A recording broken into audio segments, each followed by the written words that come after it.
opinion in the comments.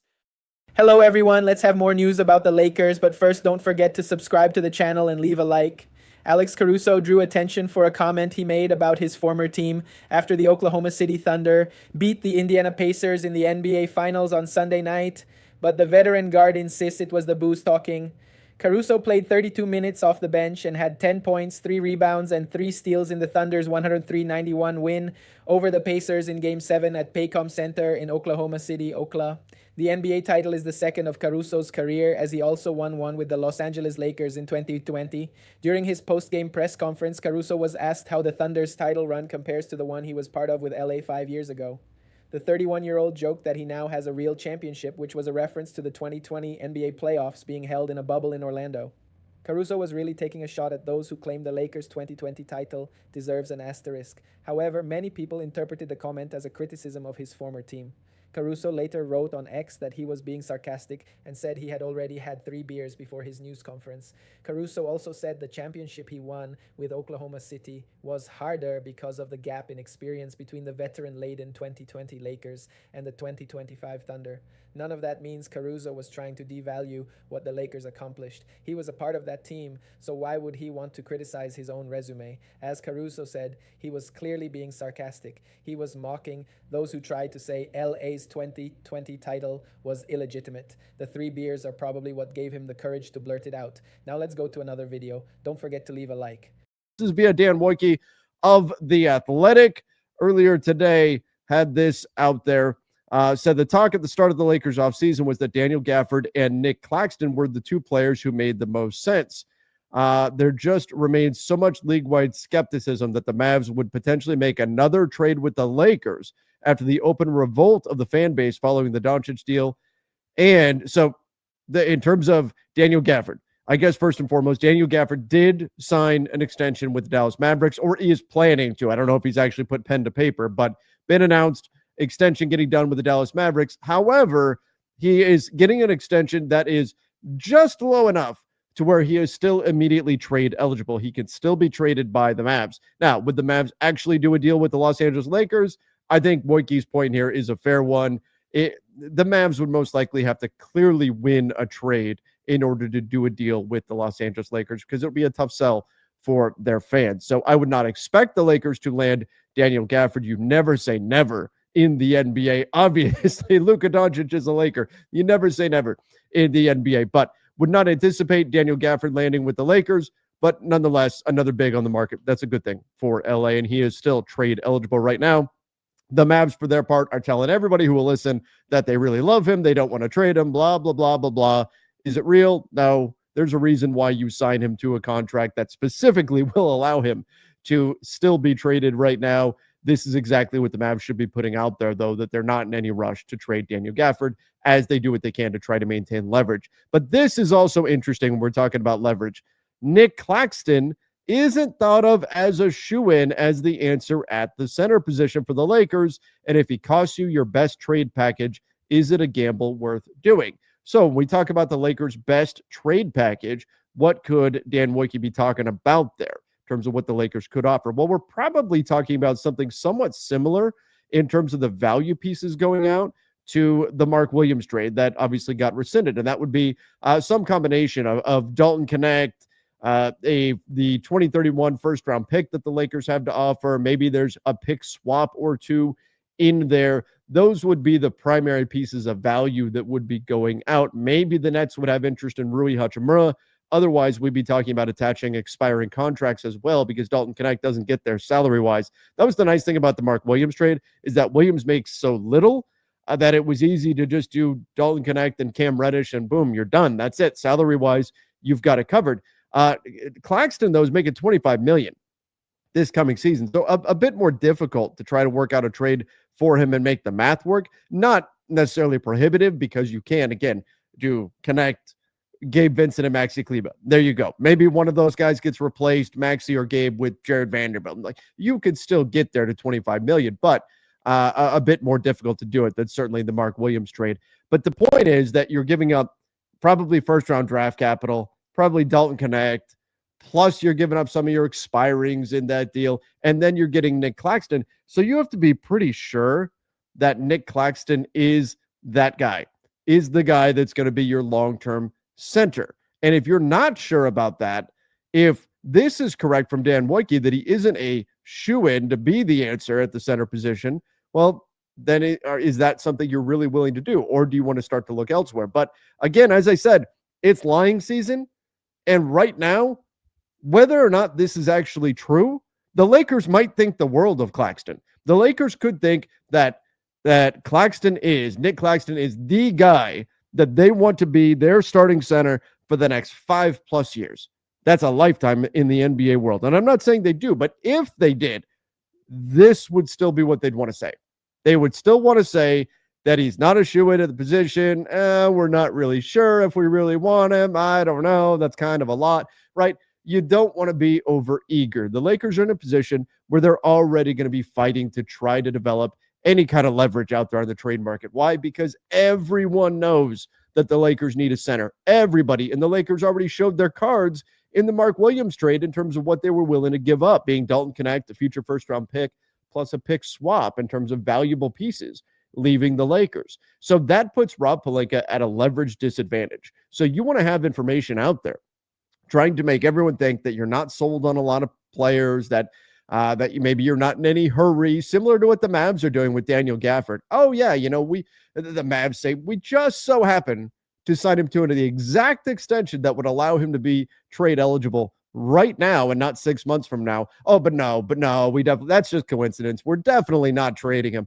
It's leverage. That's what this is. So am I saying the Lakers are out on Nick Claxton? No. And this is also a reasonable take. The Lakers could very well think this about Nick Claxton and say he's 215 pounds. We don't know if we want to give up everything in order to get him. But my point is that even if they were all in on Nick Claxton, this is what they need to be putting out there publicly. So that said, I do think that the Lakers are going to look at other options beyond just Nick Claxton. He is the name that we hear the most. He is the name that is probably the most available to get, but we'll see if the Lakers can reclaim any leverage and get a decent deal, particularly in a market that seems to be filled with teams that want centers. There's high demand. A number of teams are trying to get multiple bigs, and the Lakers are among them. So there's not a whole lot of centers out there as well. So look, Rob Pelinka has his work cut out for him, but this is why he gets paid the big bucks, right? Otherwise, it's basically the same names that have been out there for months, a list of players who come with red flags, unattainable price tags, and poor on-court fits. Red flags would be guys like, say, Kristaps Porzingis, who gets mentioned here down below. Players like that, Robert Williams, obviously he's spent a lot of time injured. Guys that are unattainable in terms of price tag, maybe that's Walker Kessler. If we want to add a name to that. Poor on-court fits could be guys like Jonas Valanciunas, Jakob Poeltl. I like Jakob Poeltl a lot, but is he that bouncy lob threat Luke is looking for? No. Is he that three-point shooter that you're looking for to space the floor? No. So there's some challenges there for the Lakers. And then the last bit here, I did a video just a little bit ago about Kristaps Porzingis because there was a report that there were 10 to 12 teams interested in Porzingis, and the Lakers were among them. The Hawks were another team. There were a few others that we named. Now, why would that be out? And then at the same time, another Luka Doncic, Kristaps Porzingis pairing, there's no indication the Lakers want to see that happen. Well, it's always possible that both things are true. And that, did the Lakers inquire about Porzingis? Probably. I would imagine if Rob Pelinka is doing his job, he's inquiring about every big out there just to see what the price is and all of that. Does that mean the conversation went very far? Does that mean he's likely to wind up a Laker? Not necessarily. So could it be true the Lakers inquired about Kristaps Porzingis, while also true that there's no indication that the Lakers are looking to pair Porzingis and Luka again, who already teamed up in Dallas a few years ago? Yeah, that could also be factually true. Again, and I mentioned in the video I recorded earlier, I view Porzingis as like a fallback. Like you're going to him if you strike out on a number of other players. And even then, it's only if you're getting the right deal that you're looking for. And based on the deal that the Celtics got from the Blazers last night, oh my goodness, Portland, what are you doing? I would imagine the Lakers aren't going to be willing to pay that kind of price to get Kristaps Porzingis. But the other thing that's going on right now is the whole John Collins thing.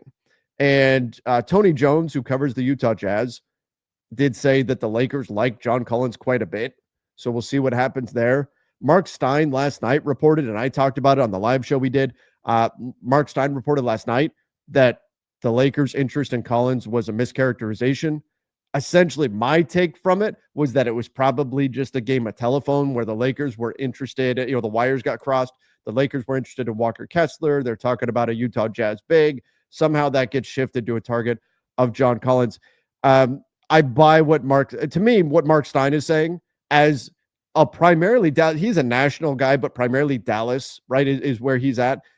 For Mark Stein to say the Lakers wanting John Collins was mischaracterization versus Tony Jones, who covers the Jazz, to say, oh, no, the Lakers are totally interested in John Collins.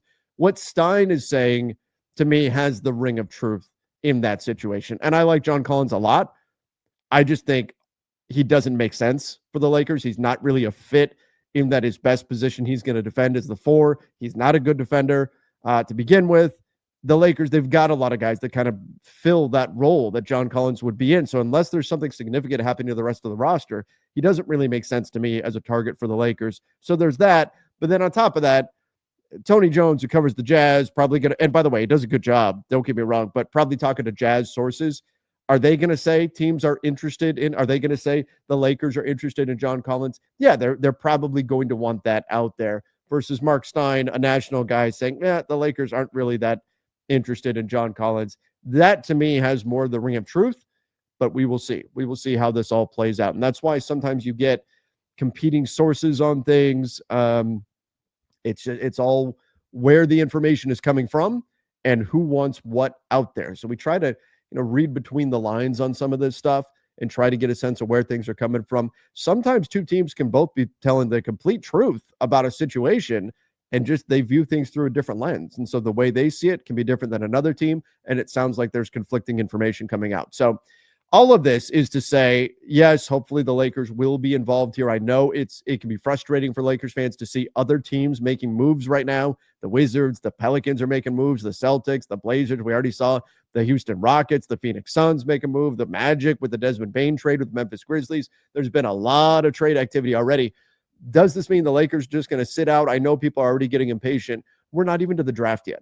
We are, 24 hours away almost, a little bit more than that away from the NBA draft. Like the offseason is really just getting started. Now, that said, I understand too why Lakers fans might be a little sensitive to this situation, given that the Lakers sat out last summer. They drafted and that was it. They did nothing else. So I understand the frustration that's out there. And everybody wants to see the Lakers make a move and make a good move. But again, a lot of trade activity right now, and we'll just have to wait to see if the Lakers can ultimately pull the trigger on something. In the meantime, of course, we'll stay up to date on all the latest rumors, what we're hearing about the Lakers, who it is that they're after, what they're willing to give up, and all of that. So you can get a center for Luka, a lob threat, rim protector that they sorely needed. What feels realistic, Wendy, here in the next couple of weeks? Well, if the Lakers are committed to playing Luka Doncic and Austin Reeves, and it seems like that they are going to need some defensive protection from them because teams are going to attack there. So ideally, you could have somebody that could defend a little bit more on their perimeter to use them, and you need a backline center. The Lakers are going to come into any negotiation, as Bobby said, knowing that they gave what they gave for Mark Williams last year, so teams are going to be looking for that first-round pick in the pick swap. So good luck to Rob Pelinka for trying to keep those on the table if he is going to try to make a bargain deal. Yeah, he made the great move for Luka, and now we'll have to make a few more. Keith, you were there with the Lakers. Yeah, I'm gonna ask you a complicated question. I understand it's not easy to answer this honestly. How close did you guys feel? The Minnesota, that we sort of described it as a bad matchup. How close did you guys feel to being a championship team? We felt extremely close, honestly, right? The matchup, like you just said, was the big thing. But if you look back at a couple weeks before we started the playoffs, we played OKC and OKC 2 games. One of the games we won by almost 20. And another game, Luka was teched out of the game in the fourth quarter of a really good game. So they didn't bother us that much. So with that being said, I felt like we were super close. Next thing, and to piggyback off Wendy, they do need a big, right? I don't think they should give up their core pieces to get a big. You just need somebody that can, protect the rim, screen and roll, and just, beat Luka and AR's backside. But that piece is the main thing, and get a little bit of perimeter shooting. But I think the guys they have there can actually get it done.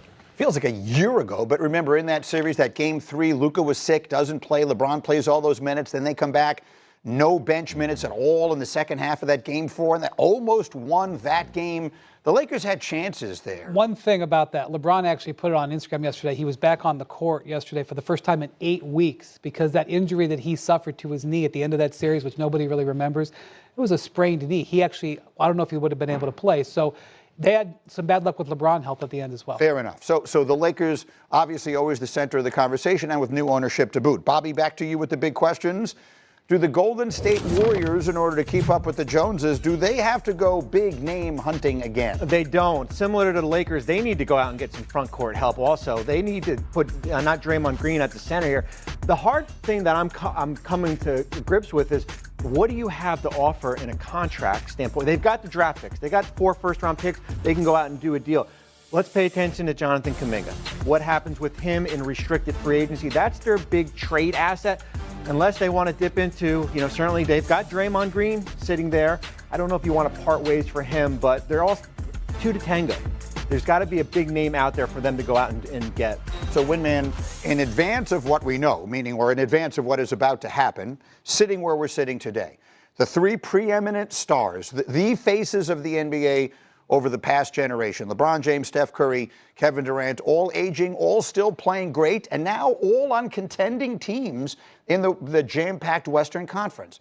Which one of them do you think feels closest to having a chance at one more ring? Well, I really like the team that Houston is building. I like them for the next 3 to 5 years. I'm not sure that I know if Durant's going to be there for the next 3 to 5 years, but he certainly is going to be there in the short term. The Lakers have an opportunity to truly upgrade their roster. They have the assets that it takes to really help them, and they have the top end of their roster. They have Luka and LeBron there, and they have Austin Reeves, who's on a really good contract this year. They have a window where they can make something happen. But hitting that deal is going to be vitally important. They don't have a lot of time with LeBron left. We're not even 100% sure if he's going to even do multiple more years. He may at this point only really be going year to year, so they have to focus on making a big decision. Do they look to try to build more around Luka, or do they try to go for it this year, looking how tightly packed the Western Conference is? He will turn 41 this December. We're literally in uncharted territory with this NBA star who is still playing at an all-NBA level. Keith, what do you think? If I told you one of these 3 guys, what do they have, 10 championships between them combined? If I told you one of them is going to add the 11th, which one would you pick? I'm going with LeBron and the Lakers, right? Everybody had the Lakers winning the championship last year. Nobody was choosing OKC or it was the Lakers versus Boston. So with that being said, they was in prime position last year. They make a couple tweaks and keep this core the same, add a big, add some more perimeter defense. They're right back in contention. I want to say Houston, but on paper it looks good. I have to see how it looks first, right? You see they had a great last year, but you just don't know. So I'm going to go with the team that I'm more certain of, and I'm going to go with LeBron and the Lakers. Final word, Bobby. Houston for me with Kevin Durant, just because they still have the players. When you look at Amon Thompson, Şengün, certainly Fred VanVleet, and then you have other things to go out and make another deal if another player becomes available. Look, all this is going to get reordered in the next week, 2 weeks, 3 weeks, and more. So we'll keep a close eye on it. Should be a very interesting NBA summer. They always are. Meanwhile, speaking of interesting, back in the NBA2, Indiana was the 2nd favorite last week to win next year's NBA title. Now they don't even appear on this screen of Eastern Conference favorites. Their odds are 15 to 1. With the injury to Jason Tatum and Dame Lillard. Excuse me, you see the Celtics are down there. With all these injuries, a team like Orlando is suddenly in it. Let me reset here. The Cavs are the favorites, followed by the Knicks and the Magic. Then you get to the injuries with the Celtics. They're still in the conversation. And the Sixers, who sit there as well, relatively healthy for a team that we always say can never stay healthy. So how do we look at the big picture of the East? Well, and the Cavs are headed into the second apron starting on June 30th, and I'm not sure they're going to be able to re-sign Sam Merrill and Ty Jerome, 2 key backup pieces for them. Ty Jerome was a 6th Man of the Year candidate, so I don't know where they're going to be. Meanwhile, the Knicks, because of Jalen Brunson's willingness to take less money, they actually can add to their roster. And so I would even not be surprised if in a week to 10 days that the Knicks close that gap or maybe even pass them if they add and the Cavs lose a piece. And so if you look at the other teams, the Magic have never won a playoff series. I don't know what Joel Embiid is going to look like in the fall, much less next spring. The Celtics may be taking more pieces off. Like, if you're in the Eastern Conference right now, this is an opportunity. And certainly, as more teams, look at this, it's possible that other teams could say, maybe we should take a shot and try to move in there. A team like Detroit, like the Eastern Conference right now, is in a big swinging flux. There is, by the way, one addition the Knicks will most certainly make, and that is they will at some point here hire a new head coach. And Shams is reporting this morning that they have interest in a Minnesota assistant named Micah Nori. What can you tell us? I believe that interview already took place. Okay. And Micah Nori has been a longtime assistant in the league. He stepped in for Chris Finch last year when Finch had that knee injury. He was in the front of the bench while Finch was behind the bench. The Knicks are going to interview, I think, some more candidates as well. They are not settled. They are not done. They're almost certainly going to move through the draft without a head coach. They don't have a first-round pick. That's not that big of a deal. They interviewed Taylor Jenkins and Mike Brown here in New York last week and did not make either of them an offer.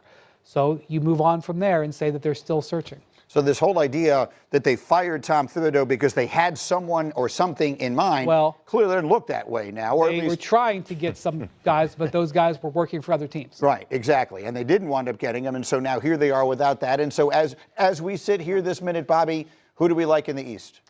I like New York just based on because they're healthy. They have their top 7 players under contract for next year. I think there's so many question marks with every team, as Brian laid out, whether it be Cleveland. I don't trust Philadelphia with Joel Embiid's health. Certainly Boston. I would have probably taken Philadelphia out, and I would probably put Detroit in that mix, just based on. But they've got decisions this offseason also. They've got to bring back whether Dennis Schroeder or Tim Hardaway Jr. or Malik Beasley. There's some questions there. We might even see like a sleeper team like Atlanta. I'm going to throw them out. Jump in here just because there's so much uncertainty in the Eastern Conference. Isn't it ironic that the coach who runs his players into the ground leaves behind the only healthy team in the entire Eastern Conference? The Knicks are the only team that didn't wind up losing one of the most important players to an injury. Markeith, who's the team to beat in the East right now? Yeah. I would go with Bobby on this one. I would say the Knicks just because of their core pieces that was able to keep together. But look, it's wide open. I think teams like Orlando might step in and be a top 3 team, top 4 team with the move they made with moving some pieces around. I think also Detroit, they had a great year and took the Knicks, and it was a pretty good series versus the Knicks. So this is wide open. I really can't put my finger on anybody, but 7 core players being back under contract, I think I have to roll with that one. Watch the Pistons. Cade Cunningham is as good.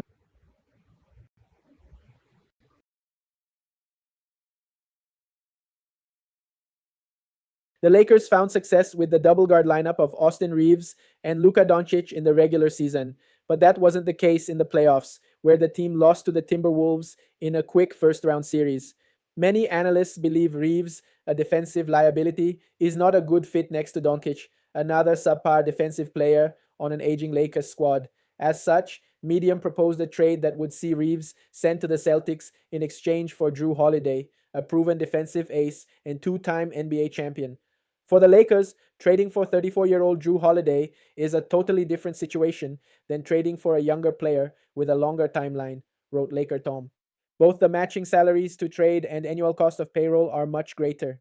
What makes the trade still viable for the Lakers is just how well Jrue Holiday can still play at both ends of the court, and the fact that the Lakers do want to optimize the championship chances for Luka Doncic and LeBron James. Celtics could blow up the roster. The Celtics endured a disappointing playoff campaign as well. After being widely hailed as favorites to repeat as NBA champions, Joe Mazzulla's team lost 4-2 to the Knicks in the second round, during which Jason Tatum suffered a catastrophic Achilles injury. With Tatum expected to miss most of the 2025-26 season, the Celtics are projected to shed some salary to get under the second apron in the luxury tax. The C's are projected to have a payroll of over $500 million next season, with more than half of that sum going towards the luxury tax. As such, they can't afford to pay over $30 million a year to the likes of Holiday and Kristaps Porzingis.